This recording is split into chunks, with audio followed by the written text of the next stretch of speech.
I just heard the glacier. Welcome to Alaska.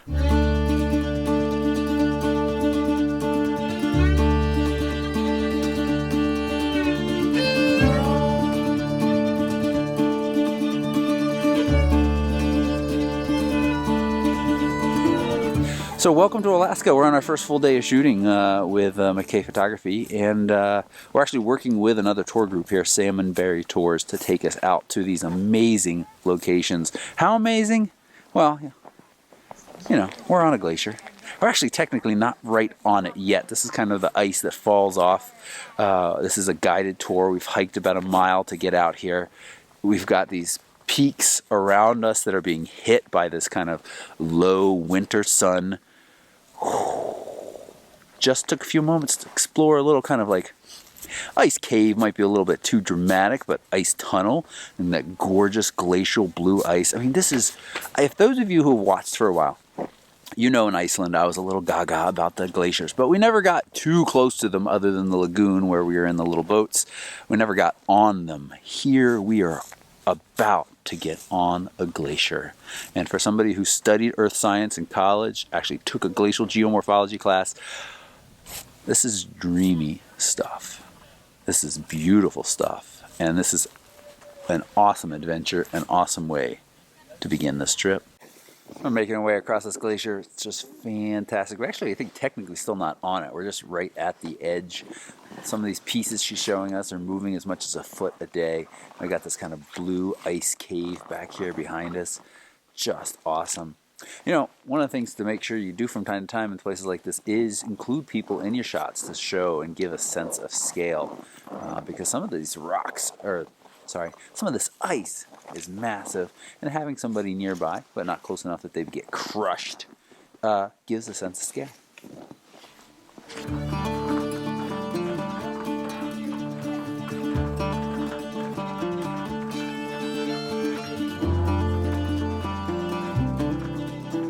This is one of the coolest places I've ever been. Look at this. Back in here, we just came through here. The ice up above us. It's awesome.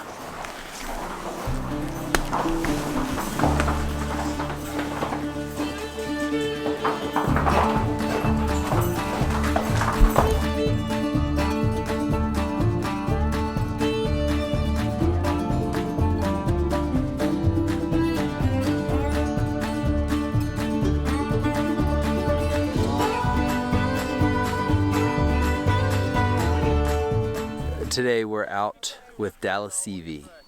He's a current reigning Iditarod champion, and not only has he won for the past several years, but he is crushing the competition. He's like I'm gonna totally let you all know I know nothing about sports really. He's like the Babe Ruth of baseball. You all can help me out in the comments, figure out more people. He's such a nice guy. He's running with his dogs right now. Actually, he stopped so we can go pet him. Let's go pet the dogs.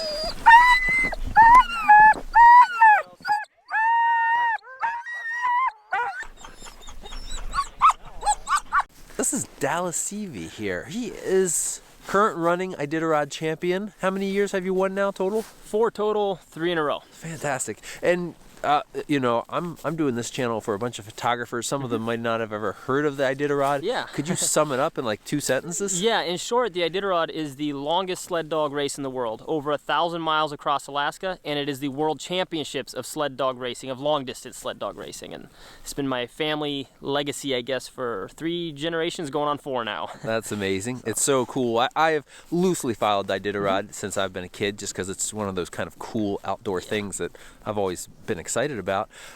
Your last winning time was what? 8 days, 11 hours, and some odd minutes. It was a record-breaking time, and very good trail. You know, Right. Yeah. So what's that mean, a very good trail? Not tons of snow, but yet enough snow. So we're getting picky here. You know, there has to be enough snow to cover the dirt and the obstacles in the trail, but there has to be enough, not so much snow that the dogs are running in deeper, softer snow. So you want to have a team that's prepared to run in deep snow on a hard, slow trail. You want a team that's prepared to do a little bit faster speeds. And that's one of the great things about the Iditarod is you don't know the event that you're racing. So you have to develop a healthy, well-rounded team that's ready to handle storms all the way to a very speedy race. You know, that's awesome. Variety. So let's just let's make sure people are listening to this. 1,000 miles, and you did it in about 8.5 days or so. Yeah. Wow. With Pretty these incredible dogs. athletes, huh? Yeah, and we've gotten to do mushing, as they call it Mushing, here, yeah. around this lake. It's fantastic. I was impressed with how quiet it is. I always pictured them as barking a lot more when they're do in the running. movies. They do in the movies, right. But when they're running, they were quiet, and we were moving. Long distance dogs, we're averaging about 9 miles an hour when we're moving. Okay. And the barking and the yapping is the enthusiasm before we go. You know, that's like if you sit there and bounce the ball and the dog wants to catch it, they're going to be all hyper and high strung and throw it, throw it, throw it. And then as soon as you throw that ball, they're quiet and they're bombing after it. Same with the dogs here. The excitement, the barking, the noise is preparing. Once they're on the trail, they're content. They kind of close their mouth and just charge down the trail happily. Awesome. Well, thank you so much for letting us join you today. Yeah, this has absolutely. been a fantastic experience. Thanks, Dallas. Thanks for coming out. So we're finishing up our time here at the Dallas Seavey complex.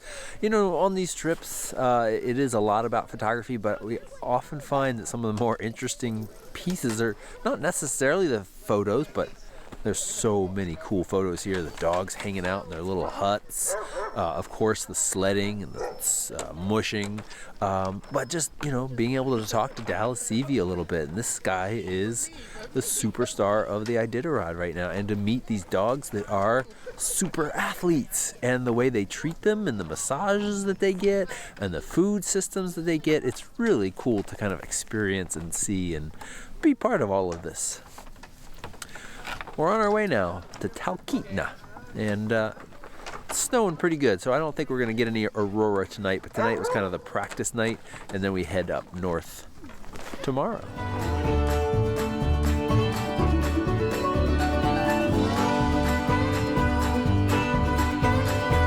All right, so I've got Dora here with a very fun nickname of Aurora Dora, and maybe you can see behind us, we're in her studio. You worked with us for a little while last night talking about the auroras, the scientific side of it, which I really enjoyed, and also some tips for photography. Yeah. You share like the briefest summary of what you shared with us last night for all my friends that watch this? Yeah, I was explaining about the science of auroras, how they are formed, that they start in the sun and then come all the way to Earth in normally 48 hours, and the beauty that the sky turns with all the auroras, and teaching how to photograph and talking about equipment and settings. It's a lot of fun, and I do recommend everyone to go shoot during the dark, during the night. It's so much more fun. It is. It's a lot of fun. I have to say it's one of my most enjoyable things over this last couple of years is to really do a lot more astrophotography. I've gotten to do a little bit of Aurora. Hope to do a bit more. You have some obviously fantastic images here, and you're starting to print on metal more, Yes. I've noticed. Talk a little bit about why you've made that transition from kind of prints or at least offering some metal prints. Yeah, metal for me shows a much higher resolution. It's three-dimensional. If you can come this way, Yeah. maybe I can show it.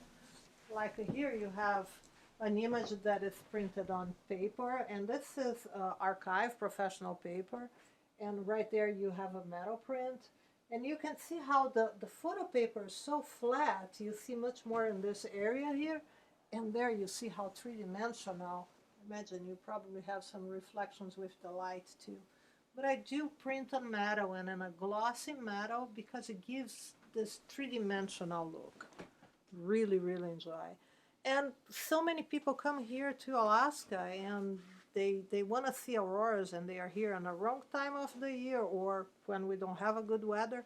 I think that's the best way to say that's how the auroras looked when I was photographing.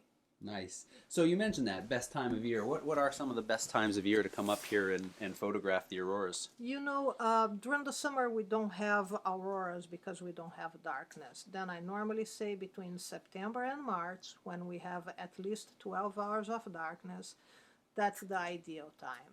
March is normally a phenomenal month in the state, at least in my point of view. With good weather, not as cold. So many people are afraid of the cold winters in Alaska. Then March is not as cold, blue skies, beautiful white landscape, and auroras, lots of them. Cool. All right. Thanks so much, Dora. We'll put your contact information down below because if people want to come up to this area on their own, you offer workshops and, Yes, of course, I do. have your gallery here in Talkeetna, Alaska. Uh-huh. And you just have some beautiful prints. Thanks so Thank much. you. Thank you, Toby. You're welcome.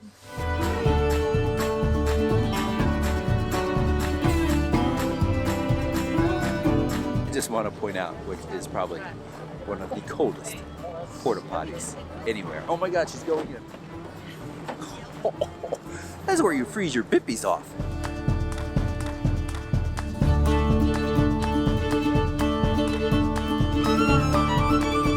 The order of the train goes as follows. Up front there, we've got our two main engines. Behind the engines, we have our dining car, and then behind the dining car, car A, and then car B, which is the car that most of you are currently located in, and then we have our baggage car. We do encourage you to move about all through the train. Now also, if you want to get pictures without the glare of the glass in your way, or if you're anything like me, half canine, you got to stick your head out in the wind. The area that you entered the train through is an open window vestibule. Now, we do close the windows in there, but they're very simple to open, and you're more than welcome to open them at any time. The scenery and landscapes that we've crossed through today on this train has been gorgeous, jaw-dropping scenery. We didn't quite get a glimpse of Denali. It was a little shrouded in clouds, but tons of other gorgeous mountain vistas, frozen rivers, snowy landscapes. It's just been a lot of fun. We're probably about 3/4 of the way in. This is an 8.5-hour journey. It's quite a ways. And coming up on the town of Healy right now, but a lot of this has just been through absolute wilderness. And this train is one of the last flag stop trains in the U.S. That means that people can flag it down and jump on. That happened not too far outside of Talkeetna, but since then. And those are people that just live out in basically the middle of nowhere. It's really pretty cool. And it's cold. It's really cold. Out there, last report was -10. That was about an hour and a half ago when the sun was still up. I imagine we're well below that. And then with the wind chill, you stick your hand out here. Ooh, it's cold. Now we're starting to pick up speed. Let's check it out there.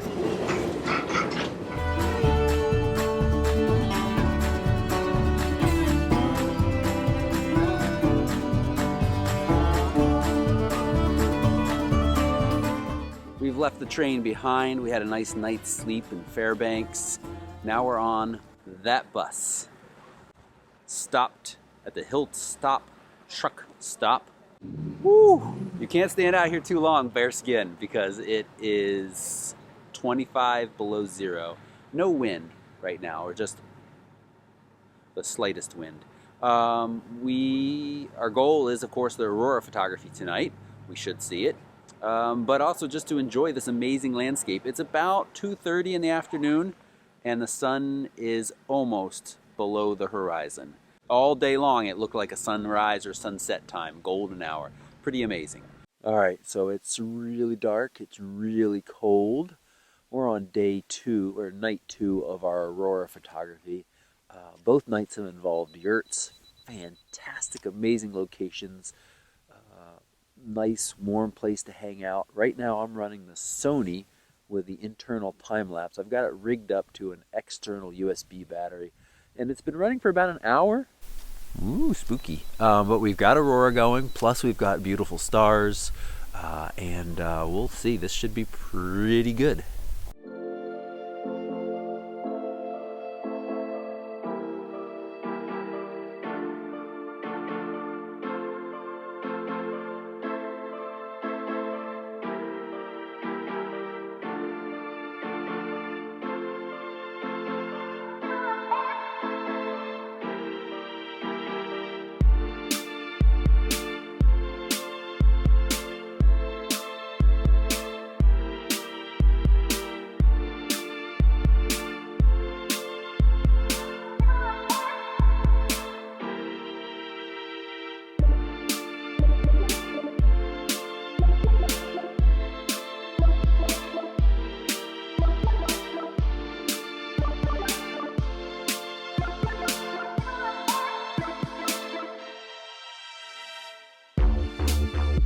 wraps up our time here in Alaska. I feel a little disjointed. I mean, these last couple of days, all night shooting, all auroras, unbelievable. I didn't do a lot of video of that because it's kind of difficult to capture on video, but I'll overlay some of the pictures I've gotten. It's just a fantastic experience. I posted on Instagram, you know, with the hashtag #IsThisRealLife, because last night we were in a yurt. There were adorable baby puppies. Is baby puppies a thing? Future Iditarod champions. The guy that owns the property, he is a dog musher, and had these 3-week-old puppies, actually 2.5-week-old puppies. We got to hold and play with those, eating amazing food, and then go outside and photograph for a little while, come back inside and warm up. Then there was apple pie and ice cream, and did I say it already? Is this real life? I mean, I feel incredibly lucky to be part of such an awesome trip. It was fantastic. You know, I think David said it really interestingly last night, and the people of Alaska who are watching this is a compliment, but you know, it feels like a different country up here. It has a very different feeling to it. The people who live here are very proud of who they are, of being Alaskans, and you know, it is different. It's very different, and it is really cool to experience. So if it's not already on your list, put Alaska on your list. We're making plans to come back, maybe as early as March or April, for a short trip just to photograph the Northern Lights, because this is the place to do them. But then we'll be back again this time of year, sometime in the future. And so, of course, if you want any information about that, links are right down. Thanks so much for watching these. I have a lot of fun making them, and hope you feel like you came along for the ride at least a little. Take care. No, it's in focus. Boy. It is recording. This is awesome. This is